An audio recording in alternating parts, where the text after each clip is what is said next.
Good afternoon. I'm Walt Bauer, and I'd like to welcome you to the Human Development Institute's third fall seminar. We welcome the participants who are joining us online through Zoom, as well as the participants who are here with us at the live presentation at the University of Kentucky. Our presenters will provide an opportunity for questions this afternoon, and we welcome questions from all of our participants. Please type your questions in the chat box if you are online. Should you have any questions about CEUs, you can contact me, and please take a moment at the conclusion of the seminar to complete our brief evaluation. The evaluation will be sent to your email address immediately after the seminar. It is really helpful as we plan for upcoming seminars. Now, to introduce today's speakers. Dr. Pat Kitzman is a professor and associate dean for research in the UK College of Health Sciences. He has worked with multiple state and community partners to develop the Kentucky Appalachian Rural Rehabilitation Network and currently serves as its director. Dr. Beth Hunter is an assistant professor in the Graduate Center for Gerontology at the UK College of Public Health. Her work includes research exploring supports and barriers for people with a spinal cord injury, stroke, or traumatic brain injury who live in rural Appalachian Kentucky. She is a co-founder of the Kentucky Appalachian Rural Rehabilitation Network. The title of the seminar is Establishing Trust, Developing Community-Engaged Networks that Reach Underserved Rural Populations. Now, I'm going to turn it over to our presenters. Thank you. So Pat and I are very happy to be here. This is something that's near and dear to our heart. We've been working on it for a long time. As we will stress throughout this presentation, anything you do that's developing community relations and networks, it's never going to be a short-term project. But we can share some of the things we've learned, and we'll say it one more time, and you may hear it again. Kentucky Appalachian Rural Rehabilitation Network. I call it KARN, he calls it Karen. This has kind of been the, well, it was the beginning of our network. I won't call it an outcome because so much has come from it, and that's the point of developing these community-based networks. But what I think the presentation is sort of split into two parts. One where I will give you the foundation, you know, who are we, how did we come to be, and then Pat's going to talk about the things that have come from it, the benefits. Once you get these networks, a really good, healthy network together, the biggest benefit is it's the foundation for tons of projects. And so he's been doing a lot, and he'll go over some of those. So 3 objectives. One is we really want you to know how important it is to have community-based participatory research and community networks. There's a lot of different labels for this. So we vary, we go back and forth on what we are calling each other, but the community network kind of encompasses it all. And for us, we work in underserved communities because we are focused predominantly on Appalachian Kentucky, although we do broaden out to just rural communities as a whole. But sort of the history of the community-based participatory work is that it's very social justice based. So it fits really well with our population that we are talking about. So second is to understand how the project was developed and how what's come from this network. And third, to talk about some techniques. What do you need to do to start this kind of process? So when we started all this, I guess the underlying question, although we started looking specifically at spinal cord injury, we knew we were going to go broader than that pretty much from the beginning. So by the time we really got rolling, we were looking at people with neurologic conditions. When they leave acute care or inpatient care of some sort, you know, what's the quality of life? What's their ability to reintegrate into the community? And again, through the lens of, at that time specifically, Appalachian Kentucky. I was at Cardinal Hill when we started our partnership. I was not at UK. So I was director of research at Cardinal Hill Rehab Hospital. Pat was at UK. I'm an OT, he's a PT. So it was kind of a nice partnership when we first started talking about what could we do together. And at Cardinal Hill, at that time, and probably still to this day, about 50% of inpatient spinal cord injury patients were coming from Appalachian Kentucky. So a lot of our population, same with traumatic brain injury. So they're here and they're in Lexington, they're getting this, we think, or Cardinal Hill, very good, intense rehab, but they're going home to places where there is limited rehab potentially, limited specialists, et cetera, limited people that are similar to them. So we were really interested. What do we need to know about this? The goal always is going to be, for us, we want to improve health and quality of life. So some of that includes, let's try to avoid some secondary complications. So if someone goes home and doesn't have the adequate specialized care, there's a chance that things can go wrong fairly quickly. And then you're back to perhaps rehospitalization or back to Cardinal Hill for another round or whatever, but utilizing a lot of medical care, healthcare costs, and a lot of time and effort on the person's part. So when we started talking, like I said, we were looking specifically at spinal cord injury, and we decided, okay, let's do a nice qualitative study. Let's go in and see what's the lived experience of people with spinal cord injury in Eastern Kentucky. What are the supports? What are the barriers? And I say qualitative, and that's the methodology, but we knew from the get-go that it wasn't going to just be, let's go in and do some interviews and leave. It's never going to work. We could get data, don't get me wrong. We could get data and probably have been fine. We would have gotten our one paper out of the deal, and we might have been able to parlay it into future grants, but that was never our intention. We're both very community-based, and we want people to be happy and healthy in their home communities. So even from the beginning, we applied and received funding from the state, the EPSCoR funding, which is state money that provides pilot grants for people who will then go on for federal funding. So they liked the project, they funded us, and we decided, okay, what we're going to do is do the interviews. We want to hear from people with spinal cord injury, family members, healthcare providers, anyone in the community that has an interest or a connection with spinal cord injury in Eastern Kentucky. And we don't want it to be a one-shot deal. We would like to develop a network or a group of people that are interested. So we knew that at the end of the grant, part of the funding went to a one-day conference or meeting. Everyone that took part in the study was invited to come to that, as well as other people. I mean, we spread the word by that time. It was open to anyone who was interested, who wanted to come spend a day of their time to brainstorm what is it we want to do next. So we did know we wanted this to be participatory, community-based. I don't think we knew where it was going to go or how far it was going to go, but it wasn't by mistake that this developed. We went in with the intention. So when we talk to people, a lot of the information, it's not earth-shattering or new. It's something that probably most rural communities have issues with. Eastern Kentucky has a little bit different, there's a cultural difference, but there's also the geographic terrain, which makes it perhaps even more difficult. So there was a need. People felt like they needed a connection. They wanted to be more connected with other people with spinal cord injury. They wanted to be connected to service providers, the appropriate service providers who knew how to work with them. They wanted to give back. This came through time and time again from the spinal cord participants that, gosh, I wish I'd had, they never used the word mentor. We kind of plugged that in, and actually we've changed it a little bit when we moved along, but they wanted to give information. They wanted to share their experience with other people with spinal cord injury. It's like, that's exciting to hear. We're happy to hear that. We would love to move forward with something like that. The other thing was the limited resources, and that's a broad topic. So it could be personally. A lot of people had very limited financial resources. Systemically, we talk about access to care and the specialists. Transportation. It's a big deal for anybody with a disability. It can be a really big deal with spinal cord injury.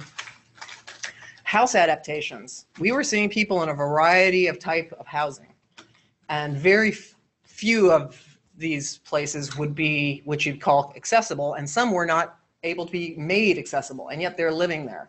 So that can be really difficult. Equipment. even so far as the wheelchairs. I mean, you'd think that would be one thing that they felt fairly comfortable. No, getting the appropriate equipment. What happens when something breaks down and the wheelchair guy comes once every week or so? You know, if you can't use your wheelchair, you're in trouble. You have to wait unless you have a backup or something. But so any kind of equipment was an issue, but literally the wheelchair issue was a big one. So we did talk to healthcare providers and again reiterated that there needs to be more specialized spinal cord injury knowledge. And with that, we're talking, doesn't have to be that everybody is a spinal cord injury specialist in the area, but primary care doctors need to be a little more ready to handle a patient that comes in with a spinal cord injury. And a lot of people did not find that in their community. And then, again, geographically, I mean, spinal cord injury as a whole, it's not like every other person has one. There is plenty of people that have them, but when you go back to Eastern Kentucky, you may not know anybody else that has a spinal cord injury. So this idea of having a peer around you may not exist. And so they felt isolated. They felt like there was no common voice. And advocacy is a huge component of any kind of working with any kind of disability, and they didn't feel they had it, and they really wanted more advocacy or felt that that was needed for this population. So after we did the interviews, we had this stakeholder one-day meeting. There's a number of reasons for this meeting. At the very least, we felt we're providing something for them. We're giving them an opportunity to get together. We had a really nice lunch, and we've used the same person now. We do tons of meetings at this point, and we have the same person where she's doing our Christmas lunch next week, and she's incredible. So, I mean, we did a nice lunch. It was very upbeat and friendly, and the key to this is one of the main tenets of if you're doing the community-based, you can't just go drop in and use the information or the people. So we have really strong feelings that you have to give back in some way, shape, or form. You don't have to change the world, but you need to give back. And one of the things that you'll find if you end up developing a nice network, everyone wants to use it. You know, every research is like, hey, can I recruit through you? It's like, well, what are you going to give them? What product are you going to provide? And if you don't have something, then no, we can't facilitate you researching through our group. So it's a pretty basic tenet. It's part of the deal of we've heard time and time and time again with our participants or the people now our partners, we've been researched to death in Appalachia. We've been researched to death. That's a horrible thing, really, to feel like. So they felt like, I'm sure they took part in research with the goal of, I hope someone's getting helped, but never felt that anything ever came of it. And you know how research is. It's not like you get an answer and you're going to really change dramatically. But if you treat people with respect and know they're giving you their time and their energy, provide something. So literally, providing lunch and a friendly day retreat, at the very least, that was our goal. So we had I don't remember how many people. 27. Okay, 27. So it was a pretty motivated crowd. And I will say I'm glad we started with spinal cord injury because they were very motivated. Pretty passionate group. And so they came, we, again, wanted this positive. So there's the kind of balance here of a needs assessment versus asset mapping. They're very similar. It's just a different point of view. So let's go in. We said we're not going to come in and do a needs assessment and tell you what you need in your community. That, again, is us going in and imposing. But to do an asset mapping, to go, okay, let's get together and you tell us what's great. What are the services you have? What are the strengths you know you already have? Let's start with that. It's just a different lens, and it's a much more positive lens. And people enjoyed it because they are proud of where they live. And they had a lot of things. We just had pages and pages. We were doing the sticky sheets, you know, of what's out there. Now, you still come up with the same deal. At least you have an idea of what are the good things, but you also see what might be missing when you do that. So again, just a more positive spin. So some of the things that they talked about as supports were, it's a small town, we care for our own. And that can be a great component of a lot of rural health issues. That there were a lot of community action groups. When you start putting down all these different points of view, people knew of different resources, and you start putting them all down, it's like amazing what already existed out there, which is not uncommon. Things are kind of in silos, or it's important to try and figure out what's there so we're not reinventing the wheel and we can use what's out there. And one of the challenges is many of the local community groups exist only in that community. Only exists out in Knott County, around Perry County, or down in Harlan, which means you have to get out there. You have to go out there to see what exists. And it's amazing. There are a lot of resources, but they're not linked. Yeah, and that is a Appalachian Kentucky thing. The counties, or it's Kentucky, counties are like their own little thing. I've never lived in a state that was so county centric. And that held true with this. So what's going on in one county is not known about in others. So there was a lot of things that were considered, as someone said, the best kept secrets in Kentucky, things that already existed. Interestingly, I think we heard this with some people with traumatic brain injury as well, that living out there could be conducive to healing. It's a little slower paced potentially. It's a little less frantic or so much information coming in. So they felt that that was a real benefit. And then the love of the region. They want to be there. They live there. They want to be there. This is their culture. So the bottom line is, how can we use what already exists, and how can we decrease any barriers that emerged? So let's look at CARN specifically and what it ended up being. We're calling ourselves community-based participatory network. That's why I don't say it, because I can never say it. And so that one-day meeting, besides the asset mapping, we were so blown away by how engaged everyone was. We just kept moving. So by the end of that day, we had our CARN name, we had a mission, we had a plan, some priorities, nothing set in stone, but definitely we were hearing from people what were the issues they felt we might start looking at. We knew that we wanted to do a monthly something, and at that point it was in-person meeting. We didn't have some funding we got later, which I'll talk about, but so we were going to Hazard every month, and whoever could get there, would come to the meetings, and it was great. So when you're doing this kind of work, we've touched on some of the principles, but we'll go through what it entails to actually develop engagement and partnerships. So first thing, you need to have a very clear purpose or goal. You're going to have a wide variety of people in your network, your group, your whatever you want to call it, and everyone's coming with an agenda and a point of view. And we go in with an agenda and point of view. We're coming from a research perspective and clinical background, but a research perspective. So you have to be really good at getting open lines of communication so that everyone knows we can try and come up with an agreed upon purpose and goals, knowing that, down the road we can shift and move, but being really clear so no one feels like, oh, they're not listening to me, or we're not going in the direction we should be going. So there's a lot of collaboration, being clear, making sure everyone's on the same page. Then, as Pat was saying, you have to be knowledgeable about the community. So you have to be there. You can't just be in Lexington talking to everybody out there. You need to be in the community. You need to be meeting the people, looking at what the environment is, meeting the people that are providing services. The key, particularly with an underserved population, is you need the community leaders from that community to buy in and want to be partnering with you. And that will only happen if you show commitment, you show that you value them, and that is by going and being in their world versus trying to bring them into ours. And what you find out many times, the community leaders are not your mayor. No. Or that many times it's Miss June in the First Baptist Church that everything goes through her. If she signs off, you're good to go. If she does not sign off, things will not happen.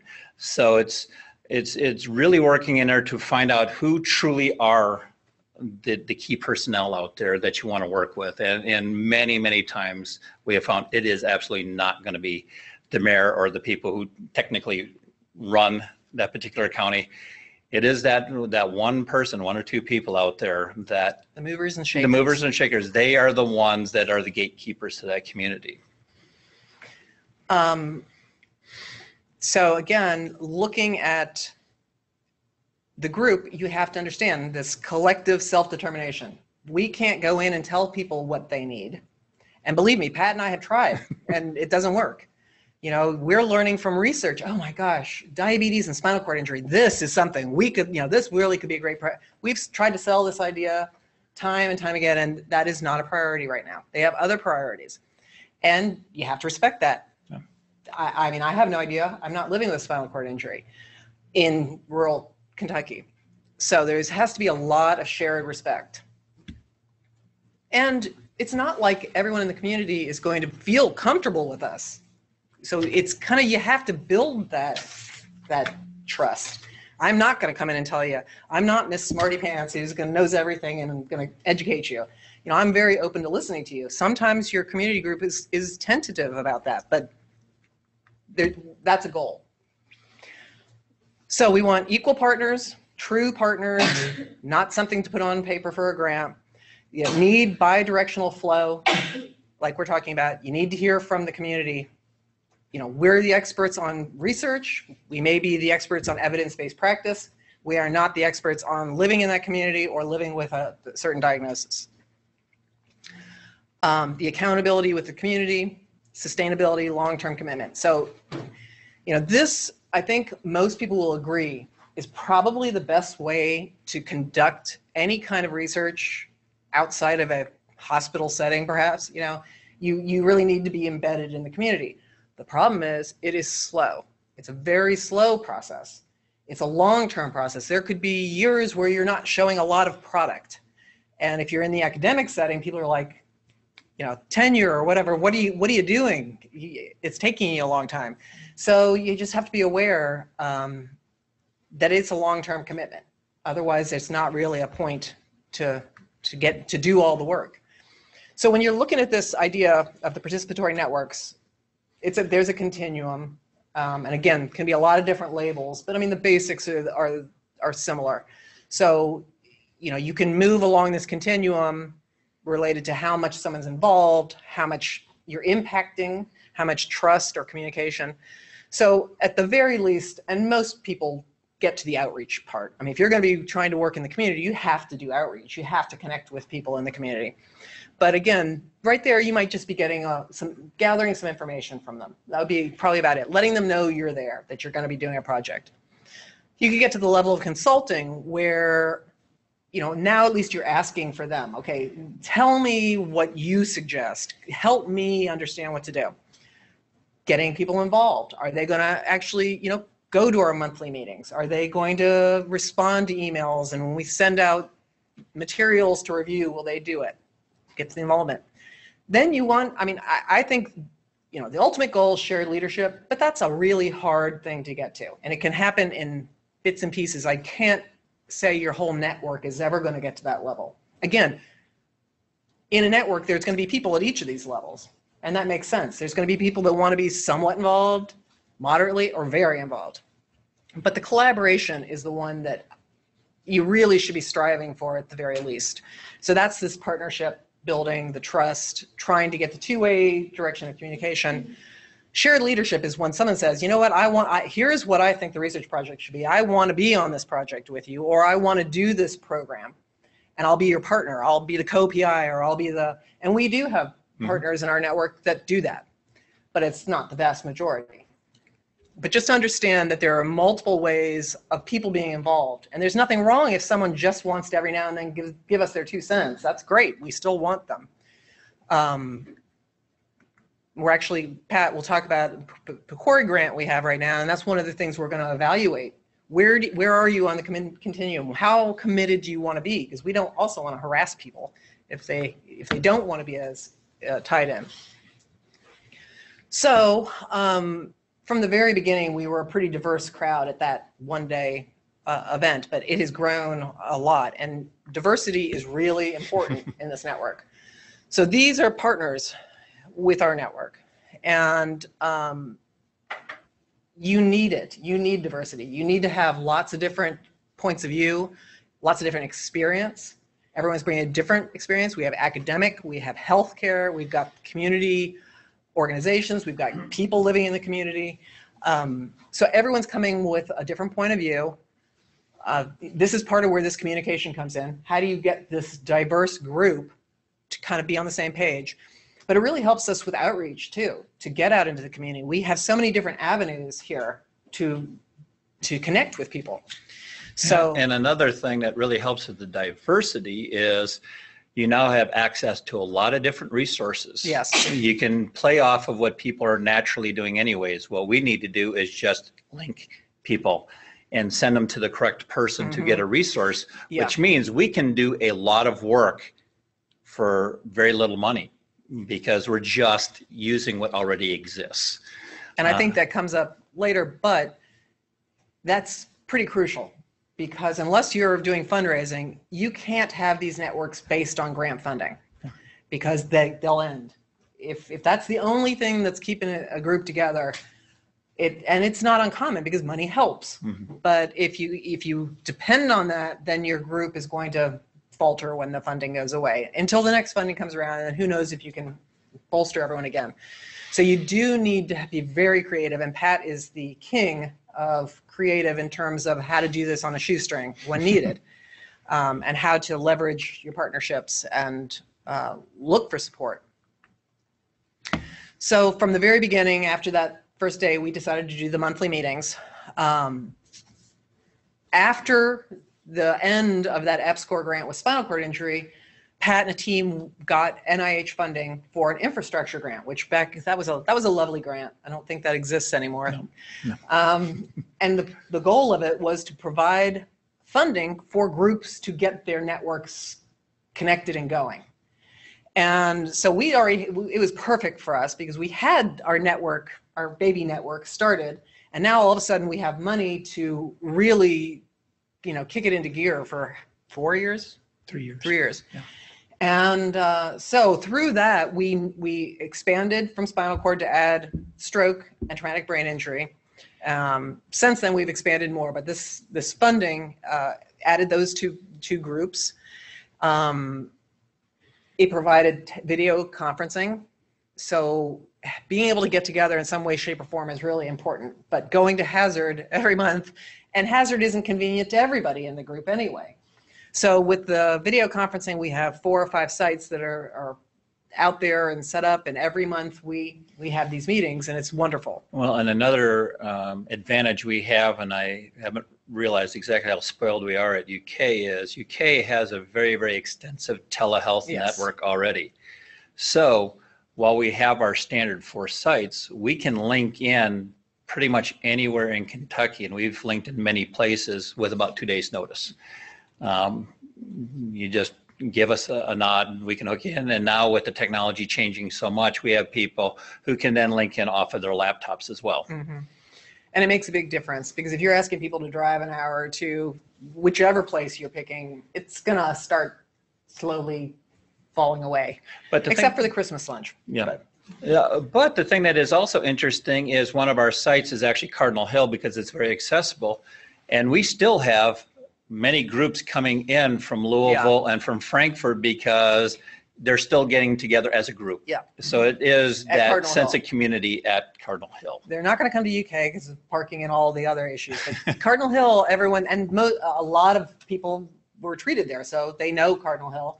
And they're saying hi to everybody, but they get that camaraderie and they get to see everybody. So it gets very social. You may think of this as splitting hairs, but I would say it's not. This isn't a community advisory board. And community advisory boards are great and useful in a lot of ways. But this is not us doing our thing and every now and then we get advice. It is a partnership network. So we don't call them community advisory board. They're equal partners with us. They're there for every step of whatever project we're doing. It's not that we just check in with them periodically.